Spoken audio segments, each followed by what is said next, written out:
Hello friends, अच्छे invest का मतलब ज्यादा प्रॉफिट कमाने से नहीं है, क्योंकि ज्यादा प्रॉफिट अक्सर रिस्की होते हैं जो दोहराए नहीं जा सकते। इसका मतलब वो अच्छे प्रॉफिट कमाने से है जिन्हें आप बरकरार रख सकें, जो एक लंबे टाइम तक दोहराए जा सकें। तभी कंपाउंडिंग का असर दिखता है। इसके अपोजिट ज्यादा प्रॉफिट जिन्हें बरकरार ना रखा जा सके अक्सर सैड स्टोरीज बन जाती हैं। दोस्तों, आज के वीडियो में हम पावर ऑफ कंपाउंडिंग को समझते हैं, लेकिन उससे पहले अगर आप भी शेयर मार्केट में इन्वेस्ट करना चाहते हैं और आपके पास डीमेट अकाउंट नहीं है, तो अब आप फ्री में देश की सबसे बड़ी ब्रोकरेज फर्म जीरोधा में डिस्क्रिप्शन में दिए लिंक से डीमेट अकाउंट ओपन कर सकते हैं। तो चलिए शुरू करते हैं। वॉरेन बफेट ने अपनी एसेट्स कैसे बनाई, इस पर 2000 से भी ज्यादा बुक्स लिखी जा चुकी हैं। उनमें से कई बेहतरीन भी हैं, लेकिन ऐसी बुक बस कुछ ही हैं जो इस पर अच्छे से ध्यान देती हैं। बफेट की एसेट सिर्फ उनके एक अच्छा इन्वेस्टर होने के कारण नहीं है, बल्कि बचपन से ही अच्छा इन्वेस्टर होने के कारण है।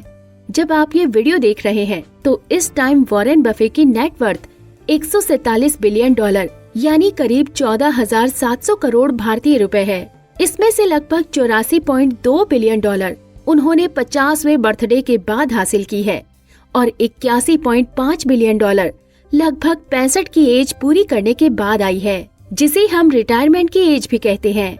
वॉरेन बफेट एक अच्छे इन्वेस्टर हैं, लेकिन अगर आप उनकी सारी सक्सेस को इन्वेस्ट की शार्पनेस से जोड़ते हैं तो आप मेन पॉइंट को छोड़ देंगे। उनकी सक्सेस का रियल सीक्रेट ये है कि वो काफी टाइम तक एक अच्छे इन्वेस्टर रहे हैं।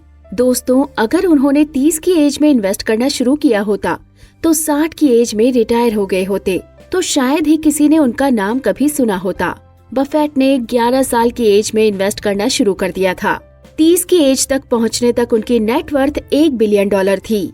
इसे अगर हम आज के इन्फ्लेशन से एडजस्ट करते हैं तो ये 9.3 मिलियन डॉलर होती है। लेकिन अगर बफेट कोई कॉमन आदमी होते जिसने अपनी जवानी दुनिया घूमते हुए अपने शौक पूरे करते हुए बिताई होती, तो 30 की एज में उनकी नेट वर्थ 25,000 डॉलर होती। और मान लेते हैं कि वे फिर भी अच्छे एनुअल इन्वेस्ट पर प्रॉफिट कमाने में कैपेबल रहते जो उन्होंने बनाया, यानी लगभग 22% हर साल की रेट से, और 60 की एज में इन्वेस्ट करना छोड़ देते जिससे वो अपने रिटायरमेंट का मजा ले सके, तो आज उनकी नेट वर्थ कितनी होती? 147 बिलियन डॉलर तो नहीं होती, ये होती लगभग 11.9 मिलियन, यानी उनकी रियल नेट वर्थ से 99.9% कम।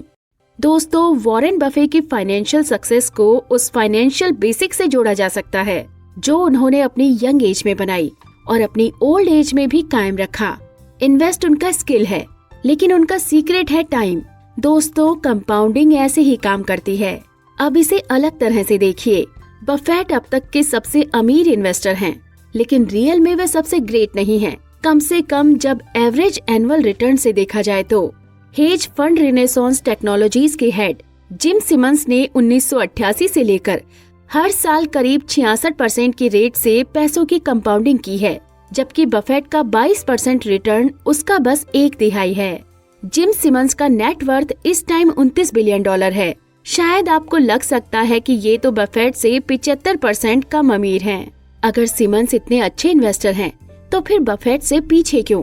क्योंकि सिमंस ने 50 साल की एज तक इन्वेस्ट करना स्टार्ट नहीं किया था। बफेट के कंपैरिजन में उनके पास कंपाउंडिंग के लिए आधे से भी कम टाइम था। अगर जेम्स सिमंस ने बफेट की तरह 70 साल होने तक 66% की रेट से एनुअल प्रॉफिट कमाया होता, तो उनकी एसेट्स बफेट की तुलना में बहुत बहुत ज्यादा होती। दोस्तों, बात असल में ये है कि ग्रोथ में छोटे लगने वाले बदलाव मजाकिया और अनरियलिस्टिक डेटा को जन्म दे सकते हैं। इसलिए जब हम ये समझने की कोशिश कर रहे हों कि कुछ भी इतना पावरफुल कैसे बना जितना ग्लेशियर, या फिर वॉरेन बफेट इतने अमीर क्यों हैं, हम अक्सर सक्सेस के मेन फैक्टर को अनदेखा कर देते हैं। कई बार हम लोगों को ये कहते सुनते हैं कि अगर हमें कम एज में ही ये समझ में आ जाता कि सेविंग और इन्वेस्टिंग कितना जरूरी है, तो रिटायरमेंट तक उनके पास बहुत सारे पैसे होते। दोस्तों, अगर मैं आपको 8 + 8 + 8 + 8 + 8 + 8 + 8 + 8 + 8 यानी 8 को 9 बार जोड़ने को कहूँ, तो शायद आप कुछ ही सेकंड में ऐसा कर लेंगे, जिसका आंसर होगा 72। वहीं अगर मैं आपको 8 × 8 × 8 गुणा 8 गुणा 8 गुणा 8 गुणा 8 गुणा 8 गुणा 8 का हिसाब लगाने को कहूँ तो आपका सर फट जाएगा, क्योंकि ये होगा 13,42,17,728। दोस्तों, कंपाउंडिंग के सिंपल नेचर के अपोजिट होने के कारण हम में से सबसे होशियार लोग भी इसकी पावर को अनदेखा कर सकते हैं। इसमें रिस्क इस बात का है कि जब कंपाउंडिंग सिंपल ना हो, हम अक्सर इसको अनदेखा कर देते हैं और दूसरे मीडियम से प्रॉब्लम को सॉल्व करने में लग जाते हैं। इसलिए नहीं कि हम हद से ज्यादा सोच रहे होते हैं, बल्कि इसलिए कि हम शायद ही कभी कंपाउंडिंग के बारे में सोचने के लिए रुकते हैं। बफेट की सक्सेस के बारे में बता रही 2000 किताबों में से किसी एक का भी टाइटल ये नहीं है कि ये पर्सन लगातार काफी टाइम से इन्वेस्ट करता आ रहा है, लेकिन हम जानते हैं कि उनकी सक्सेस का कारण यही है और इस गणित को समझना कठिन है क्योंकि ये सिंपल नहीं है। तो दोस्तों, अगर आप भी इन्वेस्ट करना शुरू करना चाहते हैं तो जितना जल्दी शुरू करें उतना ही अच्छा। दोस्तों, इकोनॉमिक साइकिल्स, ट्रेडिंग स्ट्रेटेजीज और सेक्टर बेट पर कई बुक्स हैं, लेकिन सबसे पावरफुल और इम्पोर्टेंट बुक का नाम शट अप एंड वेट यानी चुप रहो और इंतजार करो होना चाहिए।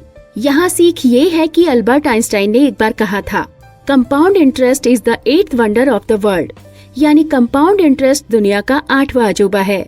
दोस्तों, अगर हम बफेट की लाइफ से केवल ये एक चीज सीख लें तो सिंपली ये अमीर बनने का सबसे अच्छा सोल्यूशन है। लेकिन दोस्तों, अच्छे इन्वेस्ट का मतलब ज्यादा प्रॉफिट कमाने से नहीं है, क्योंकि ज्यादा प्रॉफिट अक्सर रिस्की होते हैं जो दोहराए नहीं जा सकते। इसका मतलब वो अच्छे प्रॉफिट कमाने से है जिन्हें आप बरकरार रख सके और जो लंबे टाइम तक दोहराए जा सके, तभी कंपाउंडिंग बढ़ती है। इसके अपोजिट ज्यादा प्रॉफिट जिन्हें बरकरार ना रखा जा सके अक्सर सैड स्टोरीज बन जाती हैं। दोस्तों, पावर ऑफ कंपाउंडिंग का फायदा तब ज्यादा मिलेगा जब आपका इन्वेस्ट लॉन्ग टर्म का होगा। इसलिए बेहतर है कि जितनी जल्दी हो सके इन्वेस्ट और सेविंग पर ध्यान दिया जाए। जितनी जल्दी इन्वेस्ट शुरू कर देंगे, आपको कंपाउंडिंग का उतना ही फायदा मिलेगा। इसे ऐसे समझ सकते हैं कि अगर आपने 5,000 रुपए मंथली SIP का प्लान 10 साल के लिए किया है, अगर आपको 10% सालाना रिटर्न मिले तो 10 साल बाद आपको 10.5 लाख रुपए का फंड मिलेगा। लेकिन अगर ये इन्वेस्ट 20 साल के लिए होगा तो समान मंथली इन्वेस्ट और रेट ऑफ रिटर्न पर मैच्योरिटी अमाउंट 38.3 लाख रुपए होगा। दोस्तों, बहुत से लोग इन्वेस्टमेंट करने की सोचते तो हैं, लेकिन उसे अच्छे से समझते नहीं हैं। कुछ लोग तो सिर्फ ये देखते हैं कि वो हर साल कुछ रुपए बचाएंगे तो कुछ सालों बाद वो कितने होंगे। कुछ इस पर साधारण इंटरेस्ट के तरीके से इंटरेस्ट कैलकुलेट करते हैं और उन्हें लगता है कि पैसे बचाने से बेहतर है खर्च करना। हालांकि जो स्मार्ट लोग होते हैं वो जानते हैं कि पावर ऑफ कंपाउंडिंग क्या है, यानी अगर आपने आज कुछ पैसे इन्वेस्ट किए तो उस पर मिलने वाले इंटरेस्ट पर भी आपको इंटरेस्ट मिलेगा। तो दोस्तों, बाकी बातें टू बी कंटिन्यूड। ये बातें मैंने आपको the psychology of money book से बताई हैं। साथ ही अगर आप शेयर मार्केट में पैसा इन्वेस्ट करना चाहते हैं और अभी तक आपके पास डीमेट अकाउंट नहीं है या बहुत ज्यादा ब्रोकरेज से परेशान हैं, तो देश के सबसे अच्छे, बड़े और भरोसेमंद ब्रोकरेज फर्म ज़ीरोधा का लिंक इस वीडियो के डिस्क्रिप्शन में है। आज ही अपना डीमेट अकाउंट ओपन करें, जहां पर आपका ब्रोकरेज मैक्सिमम 20 रुपए ही लगेगा। इतनी चीपेस्ट ब्रोकरेज रेट और सेफ्टी